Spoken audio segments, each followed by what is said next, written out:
안녕하세요. 시크릿 캐나다입니다. 지금 여러분께 보여드리는 이 트럭은 제가 2주 전에 새 차로 구매한 GMC Sierra 1500 SRT 모델입니다. 가격은 텍스 포함 8만 불 중반 정도 하는 아주 멋진 트럭인데요. 북미에서 살면 한 번쯤은 트럭을 꼭 타보고 싶은데 저의 드림스 컴트루를 이뤘다고 생각한 순간 일주일이 지났을 때 갑자기 차가 막 떨리기 시작하더라고요. 그러더니 시동을 걸 때마다 엔진에서 이상한 소리가 나기 시작했습니다.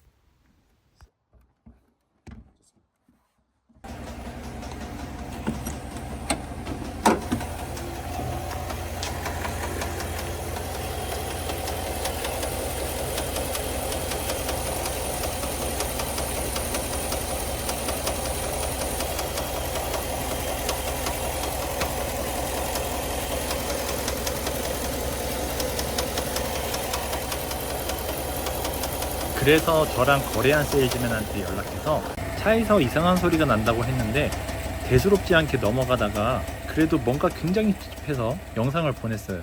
그리고 일단 서비스 센터로 와보라고 해서 예약을 하고 트럭을 드랍오프 했습니다. 그리고 하루가 지나고 나서 이런 문자를 받았어요. Good afternoon. Confirmed noise coming from passenger side engine bank lifter. Parts in stock. And we've been plugging away all day. If no additional surprises come up, you'll have her back Tuesday. 이 문자를 보고 트럭을 산 지 일주일도 안 돼서 이런 일이 발생했다는 게 굉장히 믿기 힘들었고 스트레스를 많이 받았습니다. 처음엔 리프터가 뭔지 몰라서 구글로 찾아봤더니 사진처럼 생긴 부품인데 주로 하는 일이 저도 확실히 뭔지 몰라서 챗 GPT에게 물어봤어요.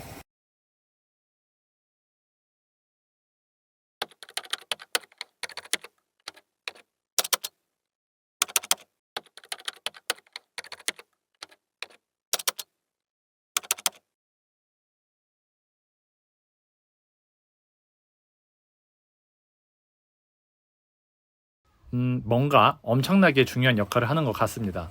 그리고 나서 해외 유튜브 채널을 뒤져봤는데 리프터 이슈가 있는 경우 엔진과 부품을 분해하고 그리고 솔직히 거의 리빌트된 엔진과 다를 게 없다는 이야기를 해서 시간이 지나고 나면 다시 또 고장이 날 수도 있다는 이야기를 들으니 그때부터 드림스 컴트루가 아닌 나이트메어의 시작이었던 것 같아요.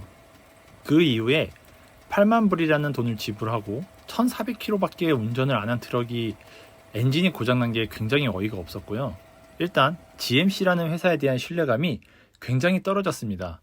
그 이후에 4호 대처는 고쳐졌으니까 다시 트럭을 가져가서 주행하라는 말이 자신들이 차를 잘 못 만들었지만 소비자에게 피해를 떠넘기는 것처럼 저에게 보였죠. 트럭 가격 자체가 적은 돈이 아님에도 불구하고 이런 엔진 고장에 대한 리스크를 감수한 채 앞으로 트럭을 운전해야 된다는 사실이 지금도 굉장히 스트레스라서 GMC 캐나다에게 항의도 해봤습니다.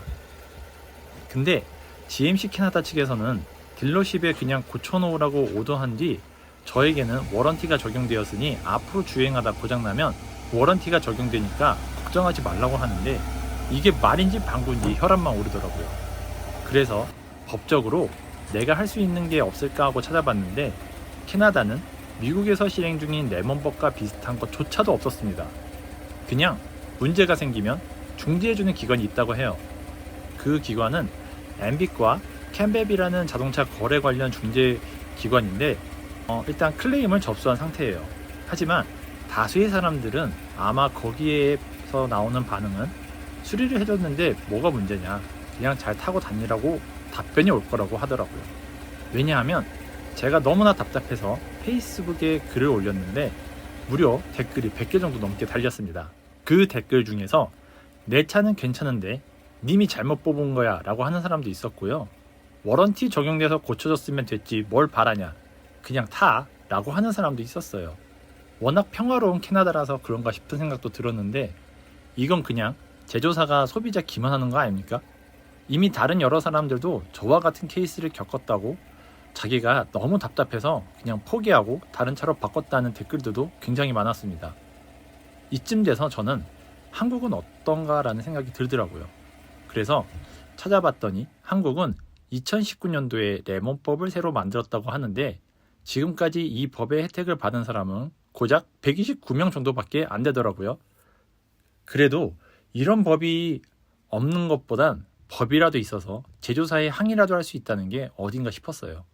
하지만 캐나다는 레몬법이라는 것도 없고 과연 이게 공정한 거래인지 심각하게 생각을 해보게 되는데 왜 제조사에서 잘못한 책임을 소비자가 고스란히 떠 안아야 하는지, 그리고 일반 전자제품, 가구 등 대부분 공산품 자체가 구입 후 30일 이내 하자가 있는 경우 환불해 주거나 교체해 준다는 법적인 조항이 있는데 왜 자동차만 자기들 맘대로 할 수 있는 건지, 이런 부분은 캐나다에 있는 모든 소비자가 움직여서 바꿀 수 있을 것 같은데 왜 아직도 캐나다엔 레몬법 같은 게 없는 건지 답답하기만 합니다.